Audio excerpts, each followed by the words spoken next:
I think I'll always be finding something new that I want to do. It's who I am. I just want to I have to have something that I'm passionate about and that I'm focusing on in order to be happy. Though he would later struggle with the nature of his fame as well as market expectations, 50 Cent endured substantial obstacles throughout his young yet remarkably dramatic life before becoming the most discussed figure in rap, if not pop music in general, in the mid-2000s. Things you go through turn you into who you are. You're a collage of your experiences. Following an unsuccessful late 90s run at mainstream success and a successful run on the New York mixtape circuit, Eminem signed 50 Cent to a 7-figure contract in 2002 and helmed his quick rise toward crossover success in 2003. I love 50 Cent. I call him the Black Elvis Presley. The product of a broken home in the rough Jamaican neighborhood on Queens, New York, 50 Cent lived everything most rappers write rhymes about, but not all actually experience. Criminal activity. People enjoy the action. Drugs, crimes, imprisonments, stabbings, and most infamously of all, shootings. It's not how many times you've been down, it's how many times you get up.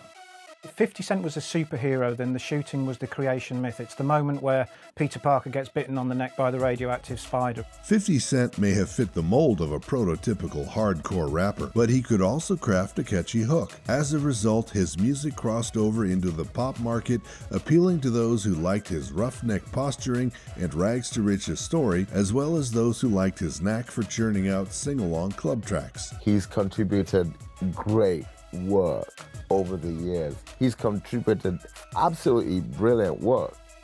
50 Cent has lived by his own notorious words, get rich or die trying. So you don't give up based on it being rough. You work through it. This is his remarkable story.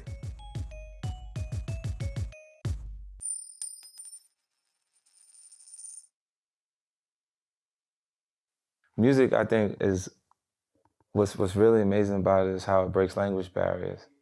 You know, because some of the people who were out there last night don't speak English. You know, and it's interesting how they'll come and enjoy the festivities and everything's exciting. And for me, everywhere I've been, it feels like hip-hop culture is now pop culture. It's everywhere. It's so broad.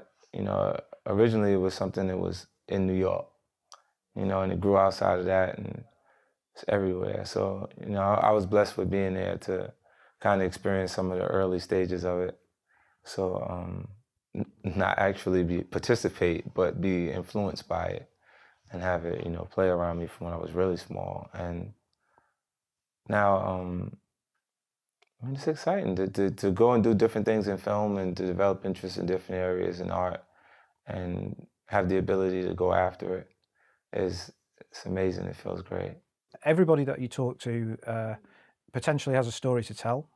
They're an individual, and if you treat them with some modicum of professional courtesy and respect, and you try and hold a conversation rather than go into a situation with a kind of a checklist of things and you just want to tick items off on a box, you may get information, but you won't get a sense of who the person is that you're talking to. So I try and hold conversations with interviewees, and as such, I'm very rarely surprised to find people diffident or stonewalling or unpleasant or argumentative or hostile. 50 Cent in that regard was no different to the vast majority of people that I get to talk to on a day-by-day, week-by-week basis. He's an interesting guy. He's done some interesting stuff. There's nothing in his life that he's particularly unwilling to talk about. I guess if you were to press him on his thoughts on who it was who shot him, you might find him clamming up a little bit. But most other subjects, he's not necessarily an open book, but he's someone who's warm and engaging and intelligent and interesting. I wasn't particularly surprised that he was any of those things, and I found him to be all of those things. My first expectations of looking after 50 Cent, I thought it would be a lot harder than it was. I thought it'd be a lot more difficult, and he wasn't at all. He was very easygoing. The paparazzi and the guests outside were actually more problematic than the artists and his guests themselves. Left side, left side.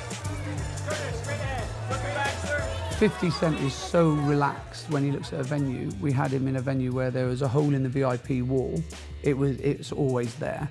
But he looked at the DJ box and he just decided he was going to make his way to the DJ box, not thinking about the crowd or any risks. So I've had to sort of pull him back, ask him where he's going, and then put my security forward of him. So when he goes through and the crowd comes in, he's still safe. And it was really busy, so it was well worth doing. I wish I could take you all to the neighborhood where I grew up in Jamaica, Queens. We see families struggling to get by, parents working 2 and 3 jobs just to make ends meet, kids staring at adversity day after day. But we also see hope, we hear music, we witness dancing and laughter in the streets and the storefronts, because New York City, that's what we are, baby. This is the city of dreams.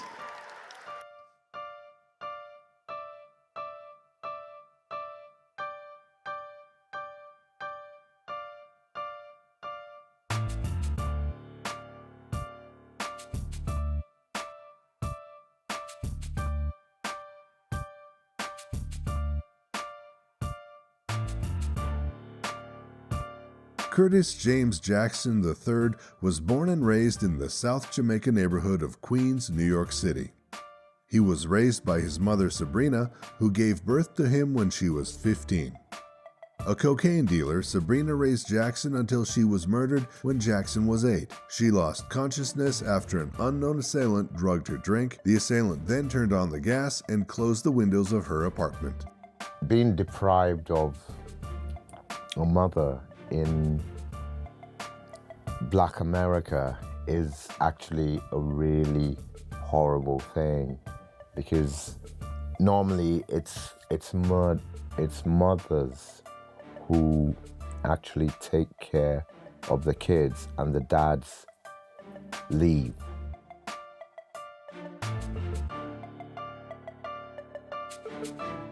I think hip-hop's one of those genres where the formative experiences of the artist are of pivotal importance. Hip-hop tends to be stories taken directly from the life. If not your own life, then the life of people that you knew, friends around you, things that you saw happen in the neighbourhood. So clearly, anyone who's had the kind of life story that Curtis Jackson had in the early part of his life is not going to want for material when it comes to writing this definitively and very often deliberately autobiographical music.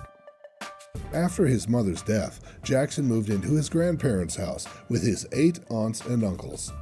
At age 12, Jackson began dealing narcotics when his grandparents thought he was at school. In 1994, Jackson was arrested for selling 4 vials of cocaine to an undercover police officer. He was arrested again 3 weeks later when police searched his home and found heroin, 10 ounces of crack cocaine, and a starting pistol. Although Jackson was sentenced to 3 to 9 years in prison, he served only 6 months in a boot camp. The whole thing about selling drugs is a whole mode of survival. It's a method of survival. It is really the people who are selling drugs and the people who certainly were selling drugs. I don't know about now, but certainly in 50s time, the people who were selling drugs were forced to sell drugs by their circumstances. And it's not out of hatred for their fellow man either. It's just economics. I've always had to be 2 people growing up. I had to be aggressive enough to get by in the environment, and then be my grandmother's baby when I got in the house. Like, we weren't allowed to curse or do anything that my grandparents felt were inappropriate. They're real old-fashioned people, so I'm both of them, but under circumstances where a person is making me uncomfortable or I'm in a threatening situation, you see 50 Cent show up, but I spend more time functioning like my grandmother's baby right now. In 1995, Curtis Jackson decided to trade crime for hip-hop. Jackson began rapping in a friend's basement, where he used turntables to record over instrumentals. In 1996, a friend introduced him to Jam Master Jay of Run DMC, who was establishing Jam Master Jay Records. Jay taught him how to count bars, write choruses, structure songs, and make records. In 1999, after Jackson left Jam Master Jay, the platinum-selling producer's Trackmasters signed him to Columbia Records. They sent him to an upstate New York studio where he produced 36 songs in 2 weeks. 18 were included on his 2000 album, Power of the Dollar. You were locked down in the studio for 2 weeks. You came up with 36 songs. When you thought about bringing the human together with truth, was this something that you thought about as far as a marketing strategy, or was this something that you just felt in your heart? It was something I just felt. Okay. You know, like, it wasn't even about marketing strategy. Like, I feel like right now it's a little harder for an artist to come out by himself, like, without being affiliated with a camp. Like, he's not down with Rough Riders, or not down with Cash Money, or not down with any other cliques that's like Def Squad or somebody that can co-sign him. Like, you know what I'm saying? 50 Cent is just, it's me, it's 50 Cent, you know what I'm saying? It's a metaphor for change. I'm gonna make some changes, but do it myself. I just gotta give him records that's undeniably hot. Jackson's popularity began to grow after the successful, controversial underground single, How to Rob, which he wrote in a half-hour cab ride to a studio. Let's talk about How to Rob. That was by far, to me, that was like one of the funniest, most truthful songs, man, that I've ever heard. How did you actually come up with that concept, and how long did it take you to write that? I used the format from Biggie's Dreams of Sex and the R&B Chick. Okay. Like, I used that format, and I did what, like, cause the jewelry is becoming a part of hip hop. Like, it's symbolizing your success right now. Like, you know, like the bigger artists got bigger diamonds now. You know what I'm saying? So that's why I came along the lines. Like, when Big was thinking Dreams of Sex and R&B Chick, it's because, like, I think R&B music is sexy, regardless, even if the artists aren't attractive. Like, what do you do when you listen to that music? You know what I'm saying? So I'm thinking of a way, you know, to do it in my angle, like my way, how I could do it, and I came up with How to Rob. You know, and just, that's the way I brought it to the table. The track comically describes how he would rob famous artists. Rappers Jay-Z, Big Pun, DMX, Wyclef Jean, and the Wu-Tang Clan responded to the track, and Nas invited Jackson to join him on his Nostradamus tour.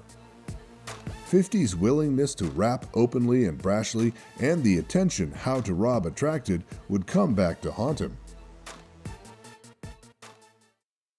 Beef to me is a different thing. Beef is when you're in an actual altercation with a person, or when you're actually going back and forth with each other, and it's violent. It's when they're actually past the point of art or saying anything to each other. It's like, no, when they see you, something's gonna happen regardlessly. You know, like, that's what beef is. On May 24, 2000, just before Columbia was set to release Power of the Dollar, an assassin attempted to take 50 Cent's life, shooting him 9 times with a 9mm pistol, while the rapper sat helpless in the passenger seat of a car. One shot pierced his cheek, the other his hand, and 7 others his legs and thighs. Yet he survived, barely. With 20/20 hindsight, he was shot over How to Rob. That's just how it goes. It's the nature of jealousy and things like that. If you like, if 50 Cent was a superhero, then the shooting was the creation myth. It's the moment where Peter Parker gets bitten on the neck by the radioactive spider. It's the point where an ordinary person becomes this sort of superhuman, superhero figure within the hip-hop landscape. It gave him a story and a power source to draw on that he set him apart from all of his peers and all of his competitors. After hearing the news, Columbia Records wanted nothing to do with 50, shelving Power of the Dollar and parting ways with the now controversial rapper. And that, I think, from talking to him, seems to have been the defining moment. And that was the point where he decided, okay, so I've been a victim of a crime, and as a victim of a crime, they're ditching me. I mean, I could have understood it if I'd gone out and shot somebody and they decided they didn't want to have anything more to do with me, but I was the one that was shot, and they still threw me away. And he wanted to make sure from that point on that that would never happen again. It took 50 Cent just 5 months to fully recover from the shootings. When he left the hospital, he stayed in the Poconos with his girlfriend and son, and his workout regime helped him develop a muscular physique. As well as being dropped by his label, 50 was also blacklisted by the recording industry. Unable to work in a US studio, he went to Canada, where he recorded over 30 songs for mixtapes to help rebuild his reputation. During the next 2 years, 50 Cent returned to the rap underground where he began. He formed a collective known as G-Unit, worked closely with producers Sha Money XL, and began churning out mixtapes. These mixtape recordings earned the rapper an esteemed reputation on the streets of New York. Some of them featured 50 Cent and his G-Unit companions rapping over popular beats. Others mocked popular rappers, especially Ja Rule, who quickly became an arch rival. Ja Rule was a Murder Inc. So it's crew versus crew. So Murder Inc. on one hand and 50 Cent on the other. And it's like, again, I'm sure it was all over Ja Rule being a pop rapper and not being quite, you know, excuse my language, street enough. This constant mixtape presence throughout 2000 to 2002 garnered industry attention as well as street esteem, particularly when Eminem declared on a radio show his admiration for 50 Cent. A bidding war ensued, driving up the signing price into the million-plus figures in the process and slowly moving the rapper into the up-and-coming spotlight once again as word spread. Despite the bidding war, Eminem indeed got his man, signing 50 Cent to a joint deal with Shady Aftermath in collaboration with Dr. Dre. During the successive months, 50 Cent worked closely with Eminem and Dre, who were both credited as executive producers on his upcoming debut, Get Rich or Die Tryin'. 50 Cent's debut album was built up as one of the most anticipated rap debuts of recent times. Get Rich or Die Tryin' was released in 2003. It debuted at #1 on the Billboard 200, selling 872,000 copies in its first 4 days. The lead single, Into Club, set a Billboard record as the most listened to song in radio history within a week. It's kind of a landmark in a way because it paved the way for what later happened in hip-hop, which was people dealing with people who had been in jail or people who had been shot, that you had to have some sort of reputation before you were even allowed on the mic. With the backing of established rap stars such as Eminem and Dr. Dre, the album was almost inevitably an international hit, and 50 Cent was noted for his graphic records that didn't hold back in outlining the trials and tribulations he'd gone through to get to this point. I think you go back to Snoop and his emergence in the early 90s, and you find the first archetype of the rapper turning their real-life situations, their trials and tribulations, literally in Snoop's case his trial, into fuel for the art. And here's 50, who's had even more drama in his real life. And clearly by that stage, this was not just a normal and an expected thing for a rapper to do, but actually probably commercially advantageous. And I think this is the thing that 50 did, that other people haven't really learnt from as fully as perhaps they might, is how they can then take what's unavoidable, what's happened to them probably through no fault of their own, tragedies, tribulations, real life problems, and turn them into something that he can then make work for him. He did that brilliantly through his music. As well as portraying his life in his lyrics, 50 Cent was also keen to deliver his tale to the big screen. He starred in the biopic Get Rich or Die Tryin', which was released in 2005. The film went on to gross over $45 million worldwide. It's important for the music business, not just 50. It's a great movie, it's a powerful movie. Jim Sheridan really put some heart and soul into this thing. 50 did a great performance along with the other cast members. And I think it's very, very important for the music business itself, this movie. Anybody who's been through any hard times ever can associate themselves with this film. It's just that simple. Because if you've ever been through any kind of struggle, or if you ever had any questions about who you are, finding yourself, That's the same struggle and the journey that this character Marcus goes through and the rest of the guys in the film. 50 can do anything because he'll study, he'll train, he's an athlete. He's just a brilliant musician, he's a great songwriter, he's a great lyric writer, and he's a very powerful person. Oh man, I enjoyed myself. It was a learning experience. You know, I got a chance to learn a lot being on the set with Terrence Howard, Joy Bryant, Bill Duke, Omar Miller, Tory Kittle, Etta Wiley, to name a few.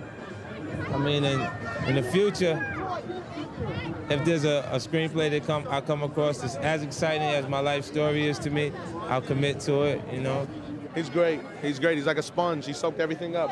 Whether it was a suggestion from the director, from a fellow actor, he was very interested in getting the best possible performance out of himself and us. It was fun. I mean, the cast, the crew was real nice. It was cool hanging out with 50. He's a real nice guy, very respectable. I kind of picked up some of his traits in his mannerism. So if I drop a rap right now, please forgive me, it's 50 talking.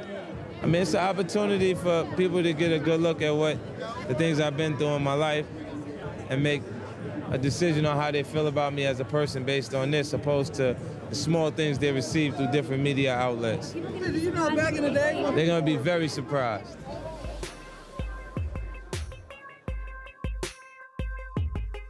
$50 Cent made his group debut with G-Unit, Beg for Mercy. The album charted at number 2 and spawned a couple top 15 hits, Stunt 101 and Wanna Get to Know You. After the successful release of Get Rich or Die Tryin', 50 Cent stayed on the sidelines for the most part as G-Unit affiliates Lloyd Banks and Young Buck released popular solo albums. Another G-Unit affiliate, The Game, released his debut in January 2005, and it proved to be the most successful among these solo spin-offs, in particular the singles How We Do and Love It or Hate It, both top 5 hits that predominantly featured 50 Cent. As these singles were riding high on the charts, however, 50 Cent and The Game were feuding, and the latter was acrimoniously booted out of G-Unit.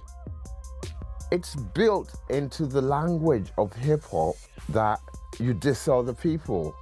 You know, you diss their clothes, you diss their shoes, you diss their moms, you diss all of that.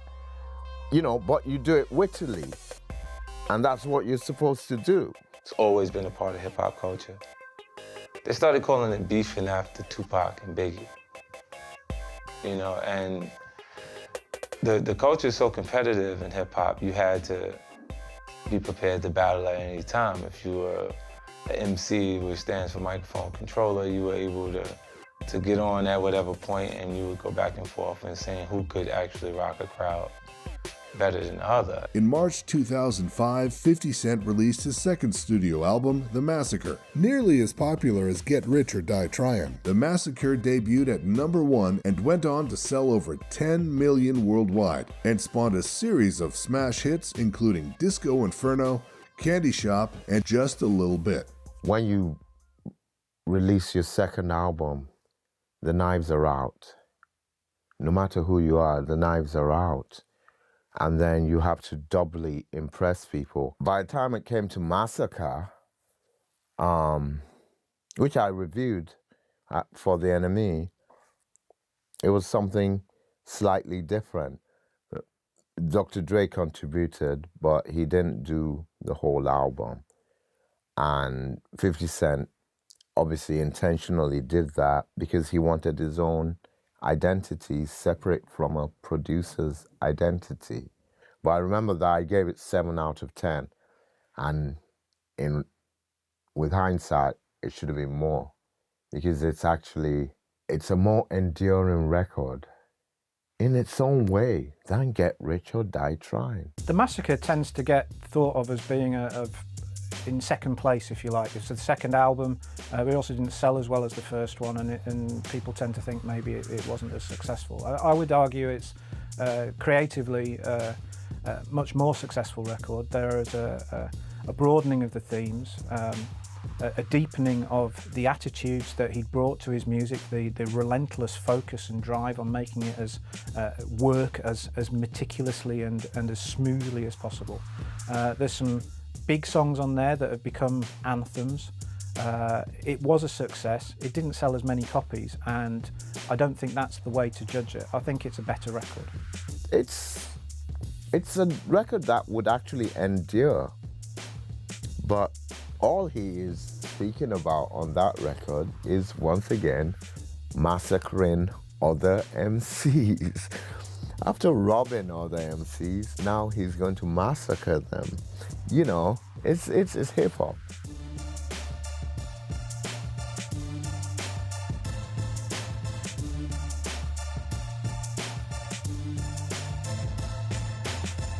After firmly establishing himself as a hip-hop powerhouse in the mid-2000s, 50 became a business, scoring his own G-Unit clothing line, his own PlayStation game, and even his own vitamin water flavor. On Forbes magazine's 2007 list of hip-hop cash kings, 50 Cent, worth $32 million, ranked second behind Jay-Z. When you go back through 50 Cent's musical career and his biography and his life story and all of the things that he's done, creatively and commercially, they're all interlinked, and they've all been about maximising potential, and turning himself into a brand it was already somewhat established within the hip-hop world by the time he came around. We'd had the mid-90s, the emergence of the idea of hip-hop groups or hip-hop artists as being people who could sell t-shirts or baseball caps, or perhaps start to help market training shoes and get deals with sportswear firms. I think you go back to Run DMC, who were very influential in 50's career. Incidentally, Jam Master Jay was an early mentor. They were the first people to really sort of bring the idea that hip-hop could help sell things like sports shoes. And they made that a mainstream thing. And branding, being successful financially beyond the music, beyond the creativity, was already a part of the landscape when 50 came along. So it's natural that he would have had one eye on that. And I think it's in keeping with the way that his music went and the way that his career developed following the shooting. He became somebody who was driven by achieving, and achieving in whatever way he saw fit and whatever way he felt was logical and whatever way he could make work. Yes, it's surprising in some respects that he became a multimillionaire through vitamin water, not through something that might at first glance appear to have more direct resonance or relevance to his rap career. But if he saw an opportunity, he would take it and he would maximise it. And I think that's all of a piece with the music that he made. While 50's profile remained high, his modus operandi of get even richer or die trying had a deleterious effect on his music. In a bid to increase sales for his third studio album, Curtis, 50 Cent went head-to-head with Kanye West in a sales battle that would ultimately represent the changing attitudes towards hip-hop. He too had an accident. You see? He too had an accident, and he started out as a producer anyway, and he wasn't supposed to be a rapper. Oh, you know it happened for a reason. God knew I had a message, he knew I had a mission, but he knew no one cared about me. He said, Kanye, I'm gonna make somebody care about you. Bam, I nearly died. That's one of the best things that could happen to a rapper. The sound of Kanye he's a producer, so he's like, he uses a lot of 808 drums, which goes back to the beginning of hip-hop. It goes back to the electro era. He's a big producer, but 50 Cent, he's a rapper, and he doesn't produce his own stuff, and he has to farm his stuff out to producers, and that's just, you know, it becomes a big difference between them. A Kanye record is glossy to the nth degree. You know, excuse my language, but it's glossy. And a 50 Cent album is like grimy. So yeah, it's the difference between glossy and grimy. By the time he had his face-off, if you like, with Kanye West over releasing an album in the same week and making this big song and dance about who was going to sell more and putting high stakes on it, I think the industry had changed, the music industry had changed. Hip-hop was changing, hip-hop has constantly changed since it started. So that's no surprise. But the economics of the music industry were starting to crumble. We were feeling the effects of the downloading, the MP3 era, the idea that by now is entirely prevalent that music is not necessarily something that you should buy. It's something that you hear and you should have free access to it. anybody coming around in that era was going to see lower sales than they had perhaps been used to in even 4 or 5 years beforehand, certainly 10 years beforehand. Anything that could galvanise audiences and get people to actually think about buying records was therefore something to be savoured and to be applauded in the boardrooms, if not necessarily in the clubs, as it were. To the general public, the pairing seemed like David versus Goliath, with the G-Unit leader towering over his production-centric counterpart from Rockefeller in both stature and pop status. 50 Cent claimed that if Kanye outsold him, he would never make music again. I think what 50 Cent did during that period with Kanye was nothing so much than execute a very shrewd bit of marketing. He made it into a prize fight. If you support me, buy my record. If you support Kanye, buy his record. And I'm sure that Kanye would have interpreted it in that way as well, that 50 was actually helping him sell his own record. Kanye West went on to defeat 50 Cent in their much-hyped SoundScan clash, pushing 957,000 copies of Graduation against 691,000 copies of the G-Unit Stars album Curtis. It doesn't surprise me that he then continued to make albums afterwards, because there's all sorts of ways you can spin that. He's like Humpty Dumpty in that regard. He can make words do whatever he wants them to do. Did he sell more records? Maybe he would argue that he sold more over a longer period of time. I don't know. Or he sold more singles, or he had more downloads, or he had more views on YouTube. There'll be some way in which he could say that he won. Or just the fact that he sold a lot of records, that's winning enough. After the Kanye West saga was laid to rest, 50 Cent was keen to further explore his acting career. He landed a role in the action thriller Righteous Kill, along with Hollywood A-lister Robert De Niro and Al Pacino. Oh man, in spite of the character I'm playing in the actual film, it actually has a bigger role than people understand. Until I actually see the film, they understand it. But it's like, I think that the project itself was so exciting that I can't even focus to tell you what I think about the characters. So many people, you see, I'm nervous, and I'm never nervous, you know? So was it nerve-wracking working with Pacino and De Niro and guys like this? Well, yes. You know, I think anyone would feel that energy at some point. You know what I mean? And if it ain't coming from them, it'll be coming from the people in the room that make you feel that way. You know, so I actually had the opportunity to be acquainted with Robert a little more than Al Pacino, but you know, Al's a good guy too. And so what was the experience like working with them? I mean, did it just make you want to be a better actor?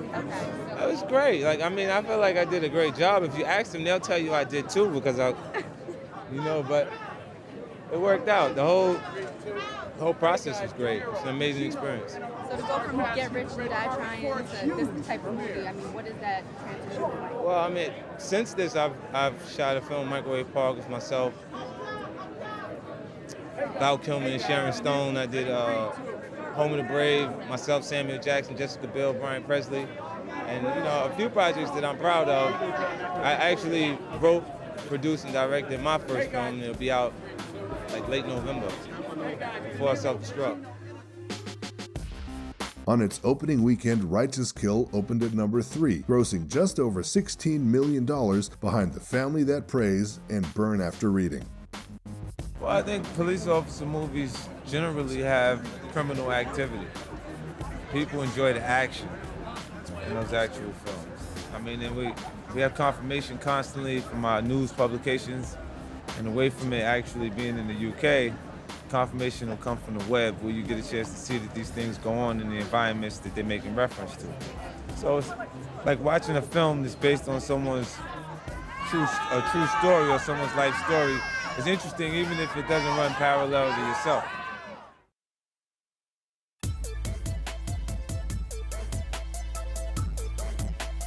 Away from the big screen at the studio, 50 Cent is keen to give back and is involved in numerous charities. In 2007, the space formerly known as the Baisley Park Community Garden began its remarkable transformation into the Curtis 50 Cent Jackson Community Garden. Giving back to his childhood neighborhood and the community that has supported him over the years, rap sensation 50 Cent joined forces with the NYRP founder and performer Bette Midler to breathe new life into this much-needed green space. This is great. I'm thrilled. I'm thrilled. I've been watching him. What he has achieved in 5 years is absolutely astonishing.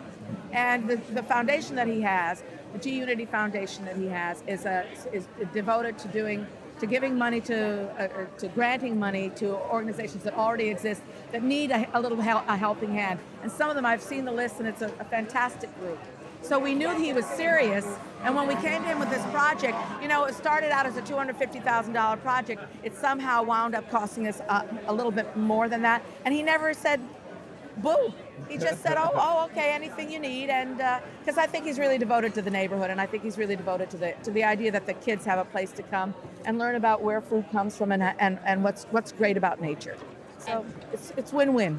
It's beautiful. If you look around, I wish I had it to come to when I was growing up around here. That's exactly what I was just going to say. I mean, this is where you're from, so how does it feel to give back to the community? It's exciting to be a part of it, period. Like, I mean, it's an opportunity to be a part of actually upgrading the neighborhood and the actual experience of living here. Absolutely. Now, how did you guys hook up with Walter Hood to design the project? My organization is New York Restoration Project, and the head of my organization is Drew Becker, and he knows almost every top landscape architect in our country. And I have to say that Walter Hood is one of the foremost, and he's never designed a garden here in New York City. This is his first garden. So we are like, I'm sure the magazines are going to descend upon us because it's first of all, it's sustainable. This is a rainwater collection system, these blue things here. There's a gigantic tank underneath the garden that holds the water. We have pumps, we're going to have solar. We do programming, we have show movies, we have, you know, festivals. It's fantastic. I really hope the kids love it. I know the grown-ups are going to love it because they really get it. They've been on this garden for about 30 years, so they get it. The kids, it's brand new to them. I think they're going to have a wonderful time here. And any plans to do any other gardens in Queens? I don't know. What do you think? Yeah, I think we need to get busy. What do you think? We can do a lot of stuff. We can do a lot of different things, you know. But I'm excited. Like, there's a annual day that goes on down in 40 Projects every summer that didn't really happen this year, so I'll be sponsoring that next year. So. Fantastic. Thanks, guys. And this is beautiful. Thank you very much. We're very proud of it. Located in the Jamaica section of Queens, the garden represents a much-needed resource for an area that currently has less than 5% of the recommended amount of open space to serve its more than tens of thousands of children residents. Wow. I couldn't have a better introduction than that, right? You know what I mean? But I'm going to start off by saying I feel really good being here to just get a chance to see some of y'all faces. I see John Fool, Zaya, a bunch of y'all, man. I didn't even know Lefty was out of jail, baby. What's up, man? Man. But it's a hell of an opportunity for me to be able to collaborate with Bette Midler and New York Restoration Program to bring this garden to the community, to allow the youth, the little guys that were singing today, the opportunity to utilize it, because they'll utilize it a little more than the adults. You know, we got bills to pay.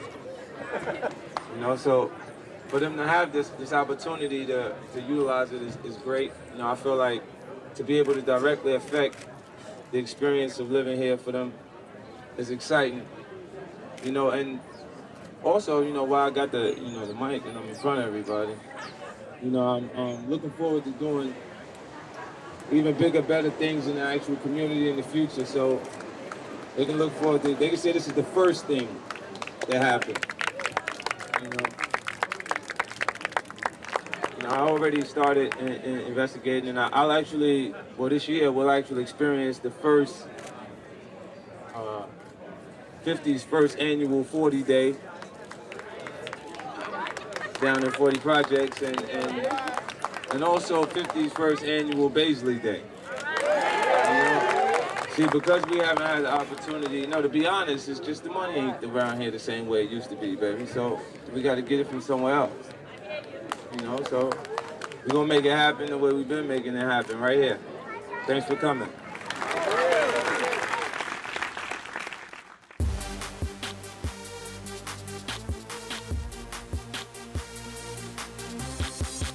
After sharing screen time with some of Hollywood's biggest stars, 50 Cent was back in the studio working on his fourth studio album, Before I Self-Destruct. Initially, Before I Self-Destruct was planned to be 50 Cent's 2007 album, for which he completed 12 songs. However, he decided to release Curtis instead, and as a result, Before I Self-Destruct's release date was originally pushed back to 2008. In a red carpet interview, 50 Cent stated that while he was working on the album, he wrote, produced, and directed his first film, saying that the release of the film would coincide with the release of the album. Though a track list appeared in early January 2009, 50 Cent later stated he reworked much of the album. The album was released exclusively on the iTunes Store on November 9th, while the physical copy was released in stores on November 16th. 50 Cent told MTV that he named the album Before I Self-Destruct because, quote, it could potentially happen. 50 Cent described the album as darker and more aggressive than his previous album and stated, quote, hands down, it will be the best record of that time period.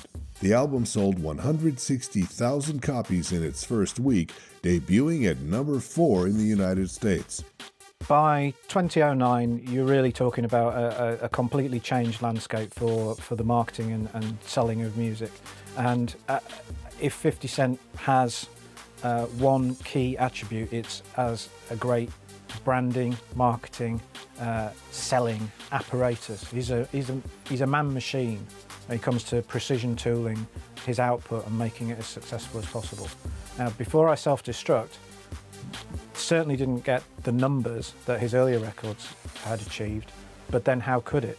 It came out in an era where so many people were accustomed to getting music for nothing, and they weren't interested in buying albums by anyone, never mind who it was that was making them.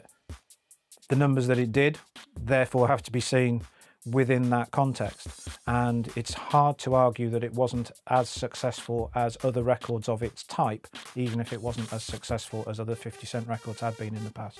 By this point in his career, the movie offers were flooding in. He accepted a role in the gritty British crime thriller Dead Man Running alongside Danny Dyer and Tamer Hassan. A lot of projects must pass through the desk.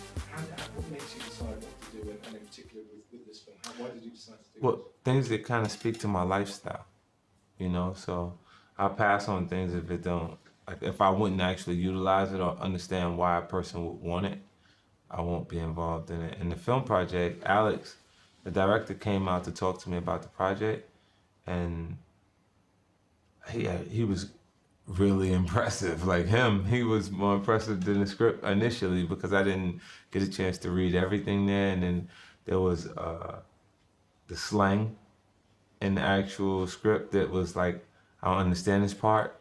So he had to kind of explain to me what it was actually about. My character was originally written British also, and then he made the modifications, and it made perfect sense for me to be a part of it. Then I had a chance to see Layer Cake and The Business prior to him actually coming. So when he told me that it was Danny and Tama, it was exciting. And then I thought it was an amazing, they pulled off the hat trick when they got Brenda involved. You know, that was the key piece that made it like, okay, this is a real movie to me. You know what I mean? Like, this is gonna be hot. And then, you know, it came out like I expected. You know, I just wanted to be a part of the projects that have artistic integrity that I want to be associated with. You know, so I feel really good about this. It was not about how much they was paying me to be on the project, you know, because people associate me with my business and that business savvy, I'll point that out, because when it comes to film projects, it's the film itself that's important. Well, I mean, for me, creatively, I have to be inspired by what I'm reading, you know, and I don't look so far into it to say I won't play this role because it'll create this type of image or aura for me, you know, like, you might see me in a romantic comedy. Don't expect me to just play in things that directly speak to 50 Cent. This is why I asked to be called Curtis 50 Cent Jackson in the film project, so my fans don't come to see the film and expect to see the same aggression that's on the actual music. What's interesting is people already see me really, really aggressive. You know, so I think I'll be accomplishing what I really need to accomplish by them seeing normalcy. within my character, and them seeing. I played a police officer in Streets of Blood. I played a soldier in Home of the Brave. You know, it's the intensity of the war setting that attracted me to that project, because there's no bigger life-threatening situation for you to be in than on the actual battlefield, you know, so those projects. And then Righteous Kill, Al Pacino, Robert De Niro is a complete different role, you know, but it's different kinds of aggression involved in those actual films. And I think we all have it at different points. Does branding help you as an actor? Well, it helps you develop a comfort in front of the camera. Prior to you actually starting to act, you can become extremely comfortable, you know, speaking in front of the camera. It becomes the third person in the room, you know, that you don't actually have to pay very much attention to it and still be natural.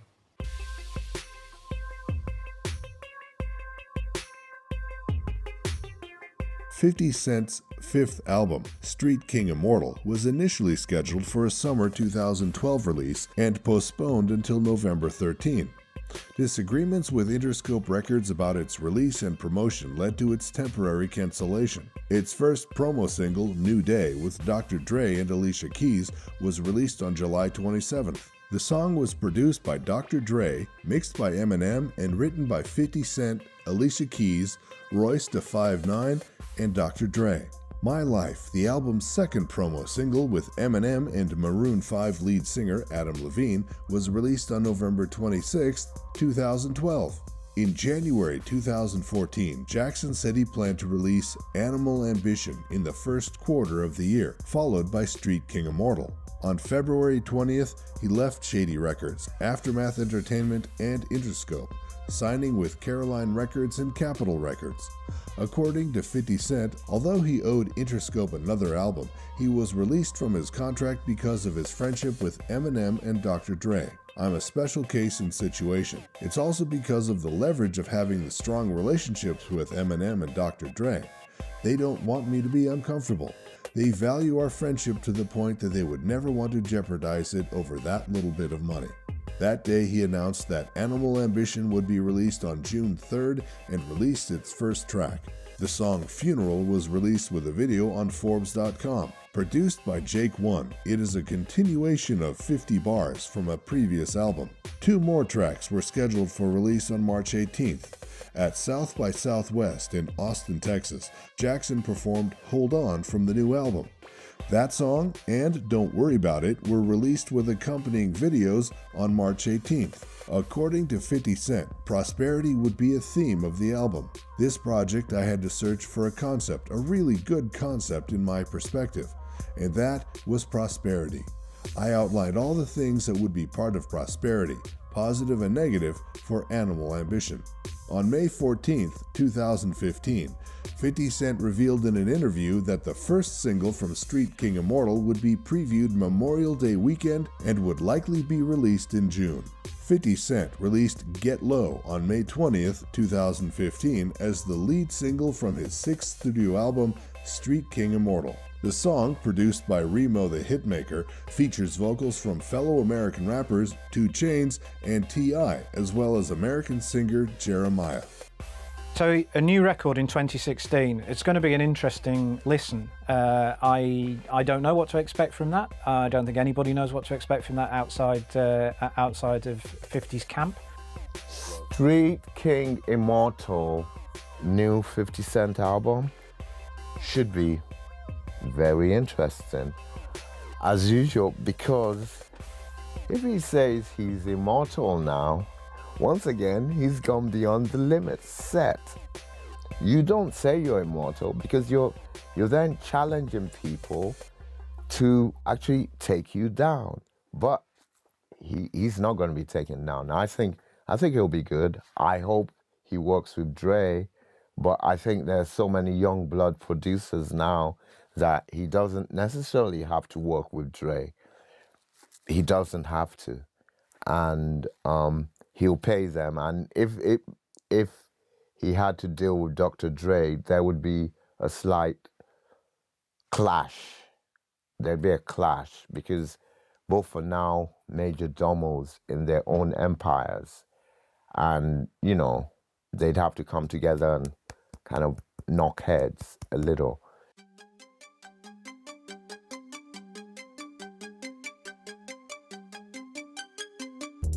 Looking at 50 Cent's career, one would hardly expect that the rapper's impressive rise to stardom could have been cut short by an early life of crime and violence. As a musician, an actor, and a businessman, 50 Cent has consistently proven his instincts for choosing successful projects in which to involve himself. However, 50 Cent was actually born into an environment full of poverty and bloodshed, and had to fight his way out of a deadly cycle of incarceration and physical confrontation before he truly realized his full potential. The difficult points define how good it is when you make it back to the good points in life. You know, so you don't give up based on it being rough. You work through it and get to, then imagine how good it's gonna feel when it feels so bad at that point, when things get better. You know, like, even now at this point in my life, if I didn't go through the things that I went through in the past, it wouldn't feel the same. You know, the things you go through turn you into who you are.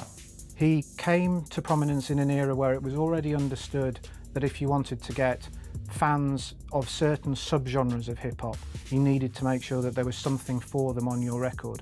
There'd be something for women, there'd be something for people from the South, there'd be something for people who had more affinity with the West Coast style, something more lyrical and gritty for people who'd grown up with the traditional East Coast Golden Age sound.